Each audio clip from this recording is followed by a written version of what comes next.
We need a new system. We need a new society. We need to demand that which may have sounded impossible even a few weeks ago, but is not only realizable, but an imperative necessity.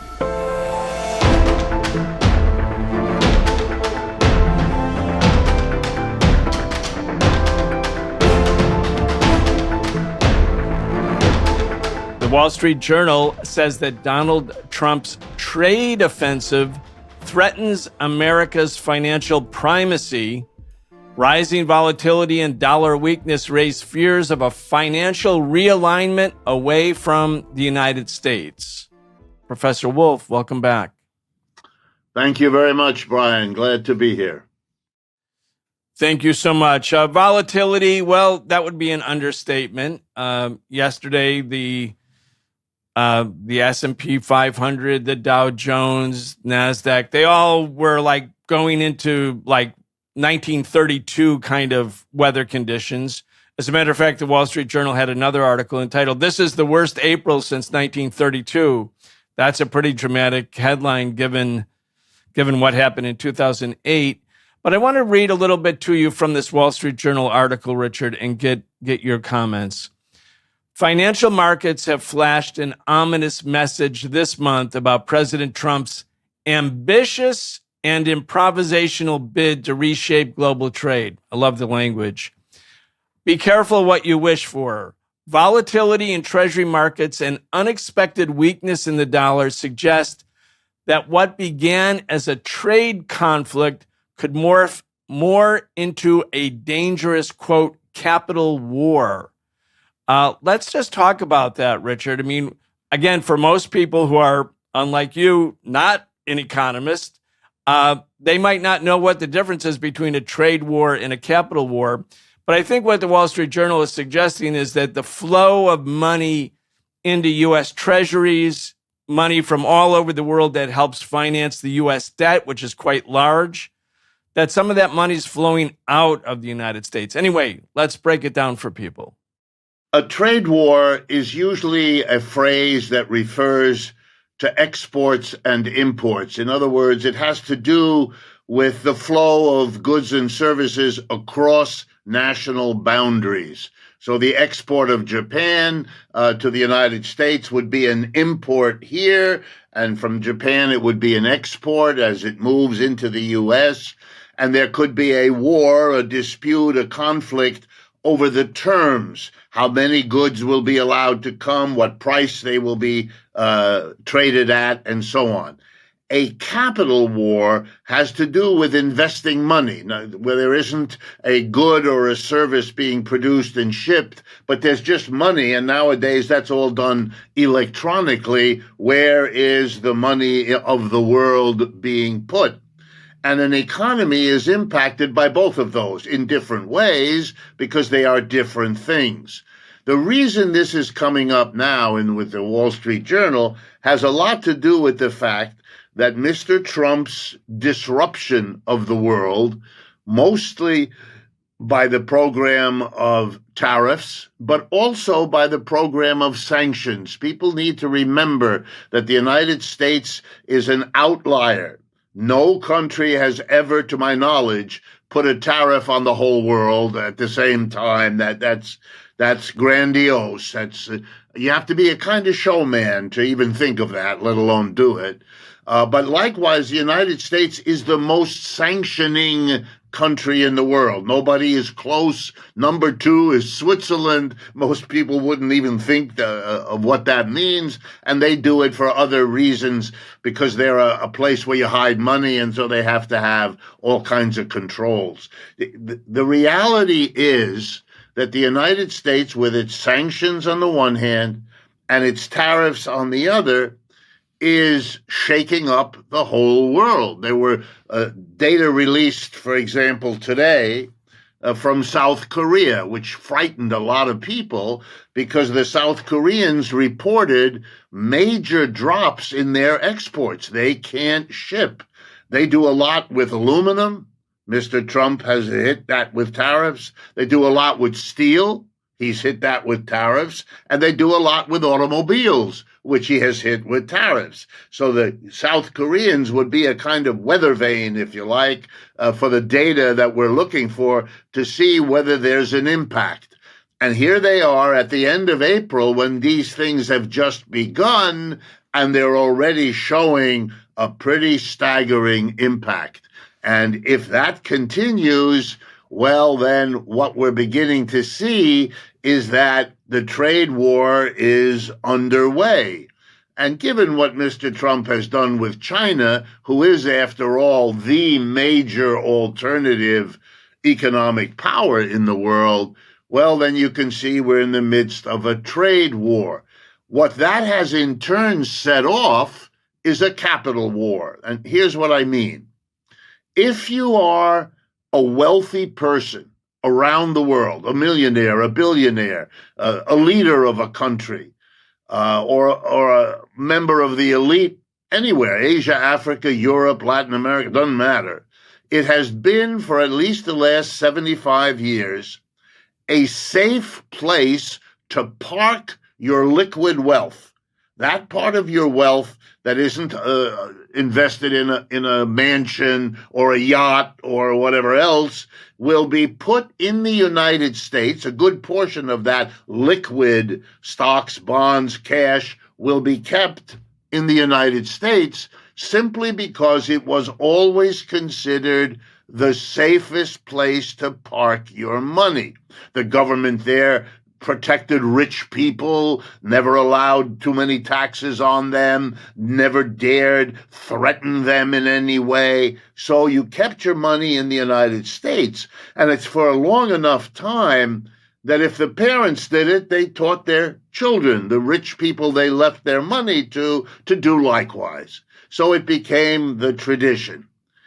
That is now in question. Mr. Trump's behavior is sending an unmistakable message. In most of the world, his behavior is looked at as a sign of American desperation. It's very important that people get that because it's not the way it's handled here, of course.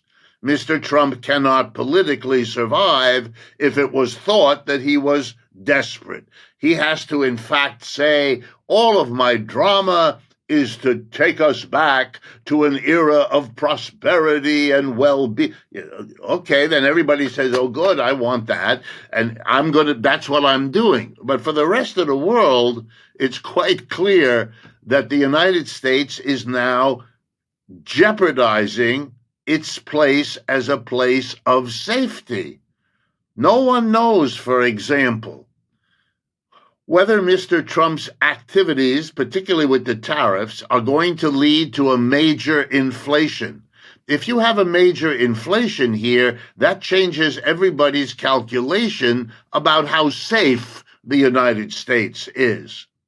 One of the reasons you're seeing a dispute between President Trump and head of the Fed, Mr. Powell, is that Mr. Powell is mostly concerned about inflation because he knows, being a banker, about the movement of capital and how it's being questioned, and they need to prevent an inflation.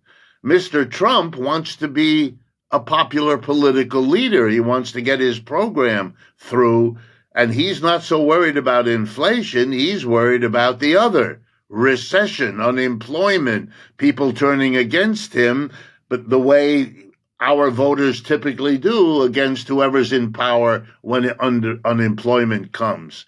So there's a tension there, and Mr. Trump made that mistake, by the way, a week ago or so, when asked about inflation, saying, I don't care what the price of cars is. Well, of course, as a billionaire, he doesn't. But for his people, they do. That's half of why he got elected, assuming that was a genuine election, was because people were upset at the inflation under Biden.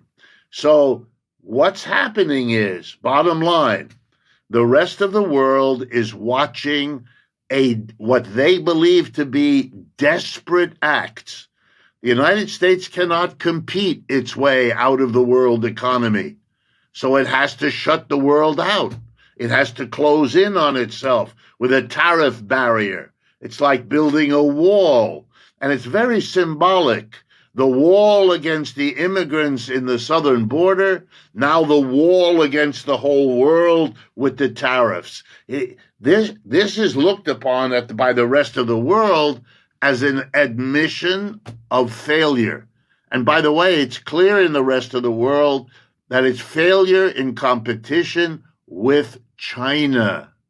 And that reputational damage means that all the wealthy of the world are saying to themselves, we're not going to leave the United States, but we're reducing the portion of our wealth that's over there in the United States because it's too risky. And we're going to move out of the United States into less risky assets in other parts of the world. And that's the only way to explain that if you take a look, as I did yesterday, at the movement of the US dollar from January 20, when Mr. Trump becomes president, to April 18th, that's the numbers I looked at just a few days ago, the dollar lost almost 10% of its value. That's because people are unloading it. And when I say people, I mean also rich Americans are being told by their advisors, do not put as many eggs in the American basket as you used to do, as we used to tell you to do. Now we're telling you there's too much risk. You better buy euros or Japanese yen or Chinese yuan because the United States' position is deteriorating. You know, we've been saying this on this program for some time. What you're now beginning to see is the accelerated evidence that that's happening. Well, that's super interesting, Richard, because I think most of the presentation in the U.S. media is that this is the actions of a guy, a man, an idiosyncratic, sort of power-hungry, ego-driven, whatever other adjective you want to use for Donald Trump. In other words, it's an anomaly. It's really about Donald Trump, the person. And what you're suggesting really is that while Trump obviously has distinctive characteristics, nobody can deny that. By the way, he opened up the Easter egg hunt, the famous Easter egg hunt on the White House lawn on Sunday. First time commercial sponsorship. So, Richard, if you had given $200,000, you could have had your own advertisement for the Easter egg hunt for all the kids in Washington, D.C. But anyway, aside from... I hope that inside each of the chocolate eggs was a small advertisement for whoever gave the money. Yeah, no, they loaded up with commercial sponsors also for his inauguration. I'm digressing. For the Presidential Inaugural Committee, which is just a big cesspool. It's a graft. It's corruption. He received $250 million in donations for his inaugural party. $250 million. And none of that money needs to be accounted for. And at the end of the day, when the Presidential Inaugural Committee wraps up its business, which is about 2 months after the inauguration, there's no accountability for the money. So whoever has it can keep it. Anyway, My point is he's a transactional person, obviously. He is different.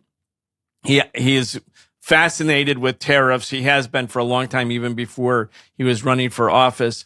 But what you're suggesting is that this is really representative. With however extreme Donald Trump is as an individual, this is representative of a bigger trend, and the rest of the world doesn't see it simply as Donald Trump's a weirdo. They see it as you're suggesting, that America's hunkering down because it's losing its position.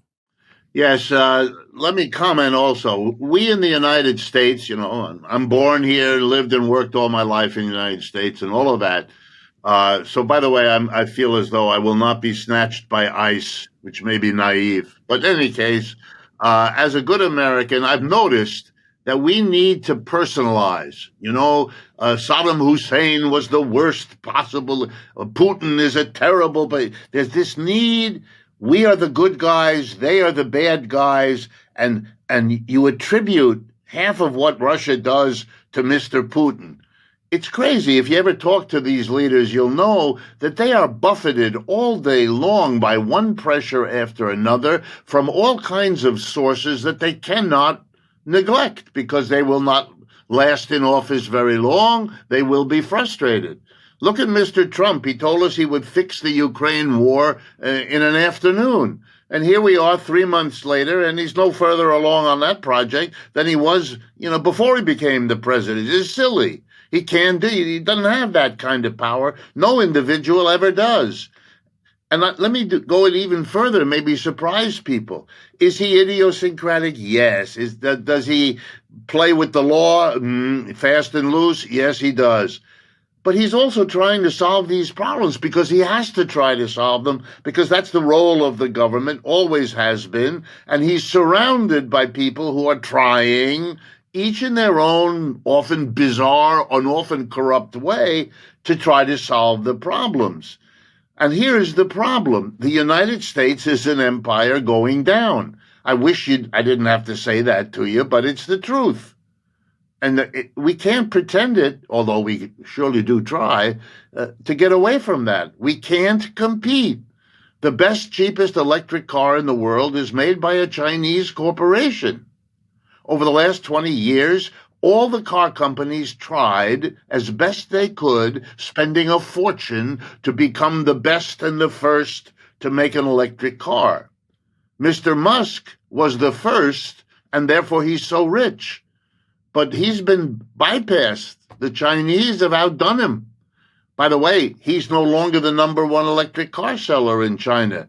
That's been taken over by Chinese companies, BYD company in particular. Solar panels are the same. All kinds of chips are the same. The DeepSeek AI mechanism is the same. And we could go on. Yesterday I saw a whole video devoted to the unmanned air taxis that they have now produced in 2 or 3 Chinese cities. I mean, all of that's coming to the United States sooner or later. It's going around the world. If the United States walls itself off, we will be the laughingstock of the world as the rest of the world advances with the technology coming out of China, and we sit there unable to move because even our technology will not survive because it will be outdone in terms of the Chinese and therefore have no foreign market. All of these are signs on the wall that the rest of the world is reading.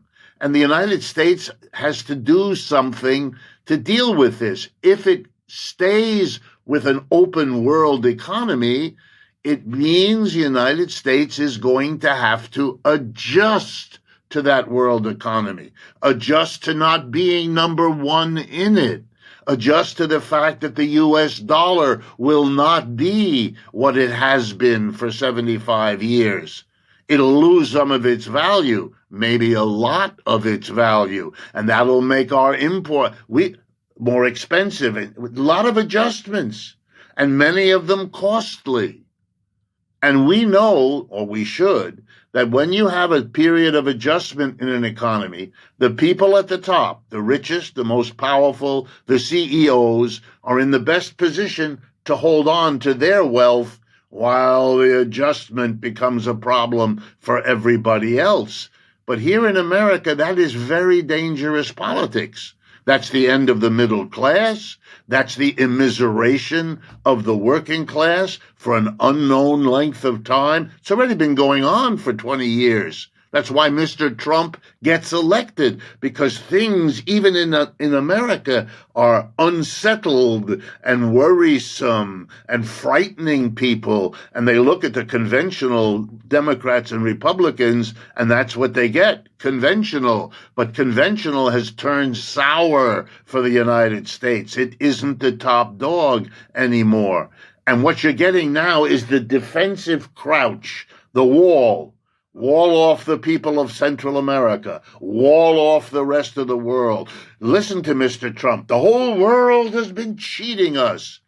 You know, if you go to a clinic, they'll call that paranoia. This is a problem. You are reacting to a difficult situation, not by trying to sit down with your competitors and work something out, but by imagining you can wall yourself off from the world. It's not going to work. It never has worked with countries just as powerful as the United States. The British Empire in its day was unmatched in human history. They thought they would last forever. England is now a small, wet, offshore island of Europe. And that's what it was centuries ago, and that's what it is returning to. And all of its navy and all of its power and its victory over Napoleon, you know, that's the way it is. And that's what's happening to us, and that's very difficult. I'm compassionate with my fellow Americans. It's no fun going through a decline like this. But you don't make it better by pretending it didn't happen or isn't going on. Mr. Trump is a bloviator. He's going to tell you dramatic, what the bottom line, he's desperate. And his desperation is dangerous. Richard, let me ask you also about the connectivity between trade wars, capital wars, and military wars. Again, in 2018, the Pentagon, in its quadrennial report, revamped American military doctrine and American military strategy away from the war on terror, which had been like the banner slogan for U.S. military strategy after September 11, 2001. And it became major power conflict as the new doctrine. And it was like adopted almost overnight. Congress seemed to echo it. The mainstream media, yeah, we have to get ready for war. There was no like debate in American society or in the media about whether this was a good idea to prepare for war with China. But I'm thinking about, you know, the last time there was a really grave global crisis in the world for capitalism. That was in the 1930s. The stock market crashed in 1929. Then you had, during the Herbert Hoover presidency, the Smoot-Hawley tariffs that led to 100 countries retaliating, that exacerbated the Great Depression. Well, anyway, it didn't really go away until there was a war. And then the war happened, and all of the European cities, or in continental Europe, most of them lay in smoldering ruins. And certainly that was the case with Japan. And that allowed for like this new era of capital investment to take place because it was kind of getting started over again. About 80 million people died in World War II. It was the bloodiest war. Humanity had never seen anything like that.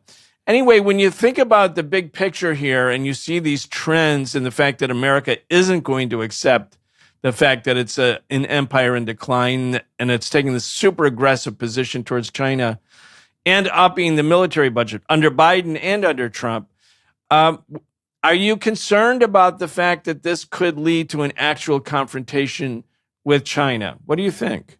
Absolutely. I think history would teach us that trade wars, capital wars can and often do degenerate, if that's the right word, into a military confrontation.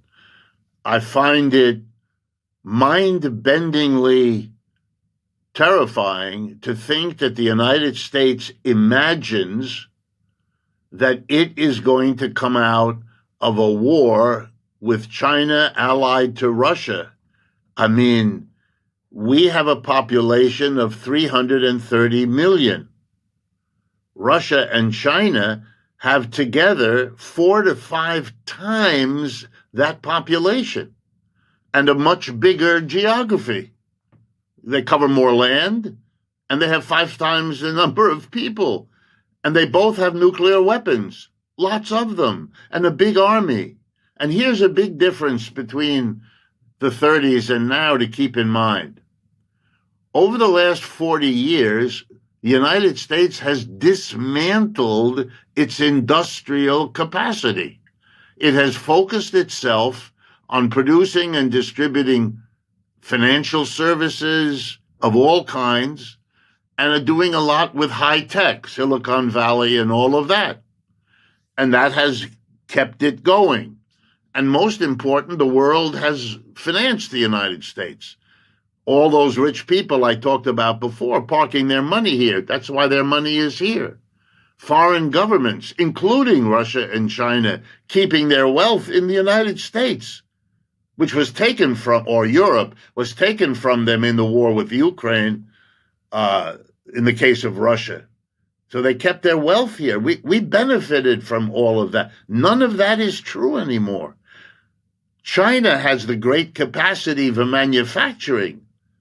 If you're going to start to produce for war in a major way, they're going to outproduce us. They're going to outproduce us with drones and missiles and planes, because they have all that. We don't have what we once had. They do. Partly they do because we moved American companies over there, or European companies over there, and they're very aware of that advantage. That was their strategy. That's what they pursued. The United States is not in a position, unless it is going to risk self-destruction, which maybe it will. It's been done before. Look, the war in Ukraine should be a wake-up call. Don't let it be otherwise. The United States intended to win that. Everything done for the last 10 years in that poor, poor country. The Maidan revolution, the coup d'etat, the separating them away from Russia, the attempt to bring them into NATO. I mean, it's really straightforward, pretty obvious. And when the war begins, when Russia invades, Mr. Biden and Mr. Blinken telling us Russia would come to its knees, the ruble would collapse. It's all wrong. None of that happened. And the Russians every week move further west and take another chunk of Ukraine under their control. That war is being lost, dramatically lost. And as the New York Times said a couple of weeks ago, when it had a remarkable article that people should read, in which it documents in detail how at every step of that war, American technicians, American military personnel did the intelligence, did the reconnaissance, did the strategic planning, selected the targets, enabled the missiles to be shot. I mean, this has been a war between the United States and Russia, referred to as a proxy war, which it pretty much was. But one side lost and one side won. And the reason the Russians won was their reliance with China and India, no question. Even the Russians admit it, they don't deny it. So, I mean, look at the situation. Even if you think about war, which Americans seem to imagine, they're just going to win. We lost the war in Vietnam. We lost the war in Afghanistan. We lost the war in Iraq, and we're losing in Ukraine. What kind of a country plans for war with a record like that? This is not the time for war. This is the time for every other conceivable effort. And to give Mr. Trump his due, he kind of sees it in Ukraine. It's kind of, he's given up the ghost there, slowly, painfully, worried about how it'll play in the American public and what his political enemies will do with him. But he's getting out of there, because if there's anything crazier than planning for a war with China, it's trying to plan for a war with China while you're losing one in Ukraine. I mean, it's so crazy that even a Mr. Trump can see that's got to stop. That's a no-brainer. If you're still living in the 1980s and 90s, when the United States was still the top dog, when not only was it the top dog, but the Soviet Union imploded so it couldn't be even the counterweight that it had been, wow, then maybe you could think like that. That's where Mr. Blinken still is. That's where Mr. Biden still is. Mr. Trump is able to go beyond. But I'll give him that. He sees that, to his credit. But the rest of it is a megalomaniac notion of what the United States is in a position to do. And let me take it one step further.